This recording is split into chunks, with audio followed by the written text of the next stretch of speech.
சொல்லிட்டு இருக்கீங்க. நீங்க இவ்வளவு நேரம் மிரட்டுறீங்கல்ல, சும்மா இருங்க. நம்மள போய் ரவுடி வெடி சொல்லிட்டு உங்களுக்கு கோவம் வருதா? உங்க புருஷன் இது மாதிரி கரெக்டா இருந்தானா பேசுறாரு, கொஞ்சம் உண்மையா இருக்கு. பேசுறதுக்கான நேரமோ இடமோ இது இல்ல. வருமானம் மைண்ட் ஆகா, நம்ம நினைச்ச மாதிரியே நிலவரம் கலவரமாகி பிரச்சனை பூதாகரமா வெடிக்க ஆரம்பிச்சுட்டு, இதுதான் சரியான சந்தர்ப்பம். இங்க இது அடிச்சுக்கிட்டு நாரத அந்த வீரச்சனை பார்த்தாங்கன்னா இதெல்லாம் ஒரு குடும்பமான காரி துப்பிட்டு கல்யாணமே வேண்டாம்னு பாரினே போயிடுவாங்க. முதல்ல இந்த விஷயத்தை தெரியாது வாங்கிக்கணுங்க. அப்படியே அதை சொல்லி பற்றி பார்க்கணுங்க.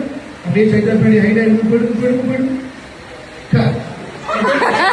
டிவியில் சூப்பர் ஹிட் டெலிகாஸ்ட் ஆகிட்டு வந்துட்டு இருக்க கயல் சீரியலோட ஷூட்டிங் ஸ்பாட் வீடியோ தான் நம்ம இந்த வீடியோவில் பார்க்க போகிறோம். இந்த சீரியலில் வடிவு பெருமா அவங்களுடைய ரியாக்ஷன் எப்படிலாம் இருக்குன்னு நம்ம சீரியலோட ஹீரோயின் அதாவது கயல் வந்து எப்படிலாம் ரியாக்ஷன் அவங்க கொடுக்குறாங்கன்னு அதை காட்டியிருந்திருக்காங்க. அந்த வீடியோ தான் நம்ம இப்போ பார்த்துட்டு இருக்கோம். கயல் சீரியலோட ஆஃப் ஸ்க்ரீன் வீடியோஸ் அப்படின்னு அந்த வீடியோவை ஷேர் பண்ணியிருந்திருக்காங்க. சைத்ரா ரெட்டி ஷேர் பண்ண இந்த வீடியோ பற்றி உங்களுடைய கருத்துக்களை கமெண்ட் செக்ஷனில் கமெண்ட் பண்ணுங்க. மேலும் இந்த மாதிரி சினிமா அப்டேட் சீரியல் அப்டேட் பற்றி தெரிஞ்சுக்கணும்னா மீடியா டோல் சேனலை சப்ஸ்கிரைப் பண்ணுங்க.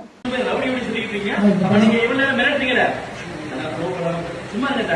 நம்மள போய் ரவுடி வெடி சொல்லிட்டு உங்களுக்கு கோவம் வருதா? உங்க புருஷன் இது மாதிரி கரெக்டா இருந்தானா பேசுறாரு, கொஞ்சம் உண்மையா இருக்கு. பேசுறதுக்கான நேரமோ இடமோ இது இல்ல.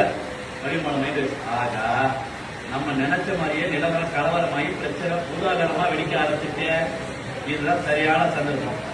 இங்க இது அடிச்சுக்கிட்டு நாரத அந்த வீரச்சனை பார்த்தாங்கன்னா இதெல்லாம் ஒரு குடும்பமான காரி துப்பிட்டு கல்யாணமே வேண்டாம்னு பாரினே போயிடுவாங்க. முதல்ல இந்த விஷயத்தை தெரியாது வாங்கிக்கணுங்க. அப்படியே அதை சொல்லி பற்றி பார்க்கணுங்க. அப்படியே சைதார் பண்ணி ஹைடா இருந்து போயிடுங்க.